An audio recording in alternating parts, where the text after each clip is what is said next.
भिंडी की खेती करने के लिए आपको कौन कौन सी ज़रूरी बातों को ध्यान में रखना चाहिए, कौन सी सावधानी रखनी चाहिए, कौन से महीने में खेती करनी चाहिए, इन सब का संपूर्ण जानकारी आपको मिलने वाला है।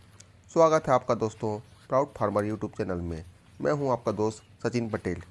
आज के वीडियो में आपको बताने वाला हूं भिंडी की उन्नत खेती के बारे में।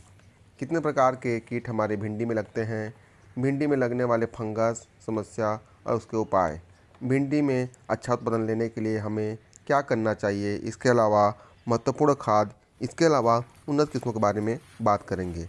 और यह बात करेंगे कि कौन सी समय भिंडी की रोपाई के लिए सही रहता है। इसके अलावा खेत तैयार करने की विधि और क्या क्या सावधानी रखनी चाहिए, जिससे हमारे किसान भाइयों को कम लागत पर अच्छा मुनाफा मिल सके। देखिए, भिंडी की जो खेती है कम लागत वाली ही खेती है और इसमें अच्छा लाभ लेना चाहते हैं तो कम से कम लागत पर ज़्यादा से ज़्यादा मुनाफा कमाने की कोशिश करें। यानी कि भिंडी की फसल पर आप ज़्यादा खर्च ना करें, लेकिन कुछ तो खर्च करना पड़ेगा। जैसे रस चूसक कीट के लिए, ग्रोथ बढ़ाव के लिए स्प्रे और महत्वपूर्ण खाद का इस्तेमाल करना पड़ेगा।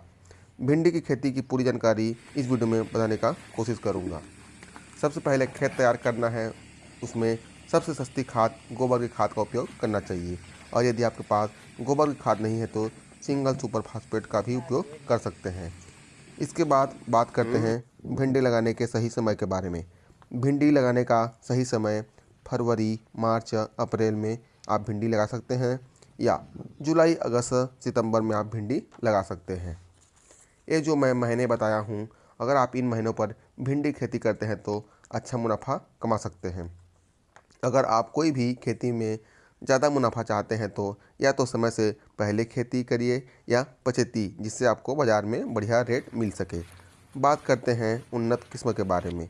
भिंडी की बहुत सारी वैरायटी आती है, इसमें अच्छा उत्पादन देने वाली राधिका गोल्डन सीड्स है। अभी हम राधिका गोल्डन सीड्स को लगाए हुए हैं। भिंडी की खेती के लिए 17 डिग्री से लेकर के 30 डिग्री का तापमान सही रहता है। इसमें कम ज़्यादा तापमान होने पर उत्पादन में प्रभाव पड़ता है। भिंडी फसल का जीवन चक्र जो है 4 महीने का होता है। 3 से 4 महीने तक यह अच्छा प्रोडक्शन देता है। इसमें प्रति एकड़ बीज 800 ग्राम से 1000 ग्राम तक की आवश्यकता होती है। भिंडी लगाते समय इस बात का ध्यान रखना चाहिए कि पौधे से पौधे की दूरी कम से कम 1 फीट रखनी चाहिए और कतार से कतार की दूरी 3 फीट रखनी चाहिए। जब फसल बुआई से 15 दिनों की हो तो उसमें अच्छा ग्रो करने के लिए डीएपी खाद को जड़ों के नज़दीक में डालना चाहिए, जिससे पौधे का विकास अच्छी तरह से हो सके। भिंडी की खेती में 15 दिन से पहले ना ही कोई ड्रेंचिंग करना चाहिए और ना ही कोई खाद डालना चाहिए। भिंडी की फसल बुआई से 40 दिन होने पर उसमें फूल आना चालू हो जाता है। इसमें पुष्पन की क्रिया को बढ़ावा देने के लिए कोई भी अच्छा टॉनिक का इस्तेमाल करना चाहिए। भिंडी की फसल में सबसे बड़ी समस्या रस चूसक कीट का होता है। रस चूसक कीट, सफ़ेद मक्खी, थ्रिप्स, एफिड एसिड के लिए आपको समय समय पर स्प्रे करना है। इसके लिए आप यूपीएल कंपनी का उलाला और सजेंटा कंपनी का पेगासस का स्प्रे कर सकते हैं। अगर आपकी फसल में सफ़ेद मक्खी का ज़्यादा अटैक हो गया है तो आप एसिडामेप्रिड का भी इस्तेमाल कर सकते हैं। रस चूसक कीट के लिए हर 15 दिन में स्प्रे करना चाहिए। भिंडी की फसल में इल्लियों की भी समस्या आती है। इसके लिए आप डेलीगेट नाम की दवाई आती है, उसका स्प्रे कर सकते हैं या कोई भी बायो में दवाई आती है, उसका इस्तेमाल कर सकते हैं। भिंडी की फसल में फंगस से बचाव के लिए कॉपर ऑक्सीक्लोराइड या मेनकाजोब का स्प्रे कर सकते हैं। बात करते हैं भिंडी के खाद के बारे में। भिंडी में खाद 15 दिनों के अंतराल में डालना चाहिए। इसमें आप 05234, 17044 और माइक्रोन्यूट्रिएंट्स का इस्तेमाल कर सकते हैं। इसको आपको 15 दिनों के अंतराल में डालना है।